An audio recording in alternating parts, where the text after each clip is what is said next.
ગુજરાતની પવિત્ર ધરતી પર સમુદ્રની લહેરોની વચ્ચે એક એવું મંદિર છે જેને 12 જ્યોતિર્લિંગમાં સ્થાન મળ્યું છે. શું તમે જાણો છો કે નાગેશ્વર જ્યોતિર્લિંગ પાછળ એક ભયાનક રાક્ષસની કહાની છુપાયેલી છે? તો જાણો તેનો ઇતિહાસ. ગુજરાતના દેવભૂમિ દ્વારકા જિલ્લામાં નાગેશ્વર મહાદેવ મંદિર આવેલું છે, જે ભગવાન શિવજીના 12 જ્યોતિર્લિંગોમાંનું એક છે. આ પવિત્ર જ્યોતિર્લિંગના દર્શનનો શાસ્ત્રોમાં મોટો મહિમા બતાવવામાં આવ્યો છે. એવી માન્યતા છે કે ભગવાન શ્રીકૃષ્ણ અહીં મહાદેવનો રુદ્રાભિષેક કરતા હતા. પુરાણો પ્રમાણે ભગવાન મહાદેવને નાગના દેવતા કહેવામાં આવે છે. ભગવાન શિવના સહસ્ત્ર નામમાંથી એક નામ નાગેશ્વર પણ છે. નાગના ઈશ્વર એટલે નાગેશ્વર, જેના દર્શનનું મોટું મહાત્મ્ય માનવામાં આવે છે. કહેવાય છે કે જે આદરપૂર્વક એમની ઉત્પત્તિ અને મહાત્મ્યને સંભાળશે, એ સમસ્ત પાપોથી મુક્ત થઈને સમસ્ત સુખોને ભોગવતા અંતમાં પરમ પદોને પ્રાપ્ત કરશે, એવું શિવપુરાણમાં લખેલું છે. નાગદેવતા હંમેશા ભગવાન શિવજીના ગળામાં રહે છે.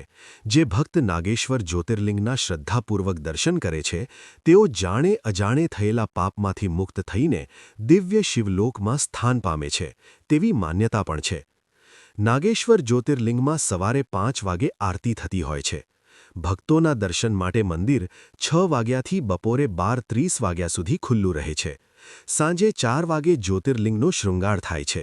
તે પછી ગર્ભગૃહમાં પ્રવેશ બંધ થઈ જાય છે. સાંજે 5 વાગ્યાથી રાતે 9:30 વાગ્યા સુધી મંદિર શૃંગાર દર્શન માટે ખુલે છે.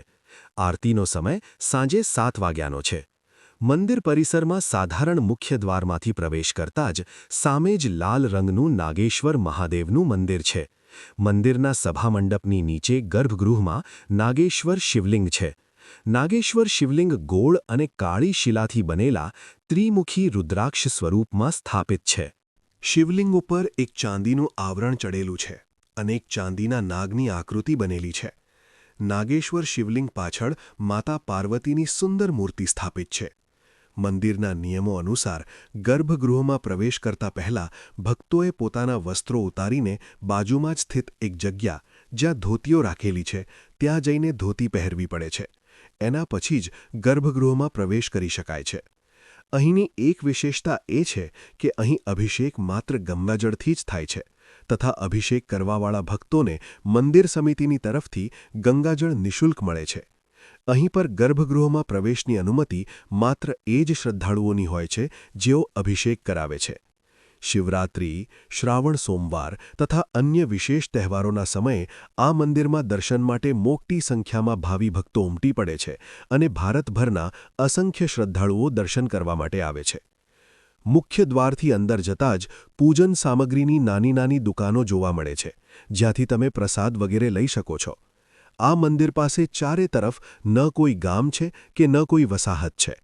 આ ઉપરાંત નાગેશ્વર મંદિરના પરિસરમાં ભગવાન શિવની ધ્યાન મુદ્રામાં એક વિશાળ મૂર્તિ જોવા મળે છે. આ મૂર્તિ 125 ફૂટ ઊંચી તથા 25 ફૂટ પહોળી પ્રતિમા પદ્માસન મુદ્રામાં બનેલી છે, જે મંદિરની શોભા વધારે છે તથા પોતાના વિશાળ આકારને કારણે શ્રદ્ધાળુઓના આકર્ષણનું મુખ્ય કેન્દ્ર બનેલી છે. આ મૂર્તિની આસપાસ પક્ષીઓના ઝુંડોને ઝુંડો મંડરાતા રહે છે તથા ભક્તગણ અહીંના પક્ષીઓ માટે અન્નદાણા પણ નાખે છે. એક કથા અનુસાર દ્વારકા આસપાસનો વિસ્તાર પૌરાણિક કાળમાં દારૂકાવન તરીકે ઓળખાતો હતો. ત્યાં દારૂકા નામની રાક્ષસીનું રાજ હતું. તેણે દેવી પાર્વતીને પ્રસન્ન કરવા મહાતપ કર્યું અને વરદાન સ્વરૂપે માંગ્યું કે વનમાં ઘણી ઔષધિઓ હોય છે. જ્યાં લોકોને તેની જરૂર હોય ત્યાં હું વનને લઈ જઈ શકું એવું વરદાન આપો. ત્યારે પાર્વતી માતાએ પ્રસન્ન થઈને સત્કર્મ કરવા માટે દારૂકા રાક્ષસીને વરદાન આપ્યું હતું. દારૂકા વનમાં ઘણા બધા સાપ રહેતા હતા. દારૂકા તેમની સ્વામિની હતી. શિવપુરાણ અનુસાર સુપ્રિયા નામની શિવભક્ત અને અન્યોને દારૂકા રાક્ષસીએ દારૂકા વનમાં બંદી બનાવી રાખ્યા હતા. સુપ્રિયાના કહેવાથી સૌએ શિવ નામના જાપ શરૂ કર્યા. સુપ્રિયાએ ભગવાન શિવને પ્રસન્ન કરવા માટે કઠોર તપસ્યા કરી અને જંગલને બચાવવા અને રાક્ષસોનો નાશ કરવા રાક્ષસોથી તેમની રક્ષા માટે પ્રાર્થના કરી. ભક્ત સુપ્રિયાનું રક્ષણ કરવા માટે ભગવાન શિવ એક છિદ્રમાંથી દિવ્ય પ્રકાશના રૂપમાં પ્રગટ થયા અને સુપ્રિયાએ તેમની પાસેથી રાક્ષસોના વિનાશનું વરદાન માંગ્યું. મહાદેવે દારૂકા સહિત બધા રાક્ષસોનો વધ કર્યો. મરતા પહેલાં તે રાક્ષસ કન્યાની ઈચ્છા અનુસાર આ જગ્યાનું નામ તેના નામ અનુસાર નાગેશ્વર રાખવામાં આવ્યું હતું. આશ્ચર્યજનક રીતે સુપ્રિયાએ જ્યોતિર્લિંગની પૂજા કરી અને શિવને આ સ્થાન પર રહેવાની વિનંતી કરી. ભગવાન શિવે તેમના ભક્તની વિનંતી સ્વીકારી અને ત્યાં જ રોકાયા. આ રીતે ભગવાન શિવ જ્યોતિર્લિંગના રૂપમાં નાગેશ્વર તરીકે ઓળખાયા. રુદ્ર સંહિતામાં શિવને દારૂકા વન નાગેશમ તરીકે ઓળખાવ્યા છે. નાગેશ્વરને પૃથ્વી પરનું પ્રથમ જ્યોતિર્લિંગ માનવામાં આવે છે. આ જ્યોતિર્લિંગને મળતા આવતા અન્ય દેવસ્થાનો જગતેશ્વર અને ઔંધમાં છે. શિવપુરાણ અનુસાર નાગેશ્વર દારૂકવનમાં આવેલું છે. અન્ય પ્રાચીન ગ્રંથો જેવા કે કામ્યકવન, દ્વૈતવન અને દંડકવન આદિમાં દારૂકવનનો ઉલ્લેખ આવે છે. શિવપુરાણ પ્રમાણે નાગેશ્વર જ્યોતિર્લિંગના દર્શન કર્યા બાદ તેમની ઉત્પત્તિ અને મહાત્મ્ય સંબંધિત કથાને સાંભળવાથી દરેક પ્રકારના પાપ નષ્ટ થઈ જાય છે. નાગેશ્વર જ્યોતિર્લિંગની નજીક સ્થિત નાગેશ્વર બીચ એક શાંત અને ઓછી ભીડવાળો બીચ છે જે તેની શાંતિ માટે જાણીતો છે. પ્રવાસીઓ કુદરતી સૌંદર્યનો આનંદ માણી શકે છે, દરિયામાં તાજગીભરી ડૂબકી મારી શકે છે અથવા વોટર સ્પોર્ટ્સ પ્રવૃત્તિઓમાં વ્યસ્ત થઈ શકે છે.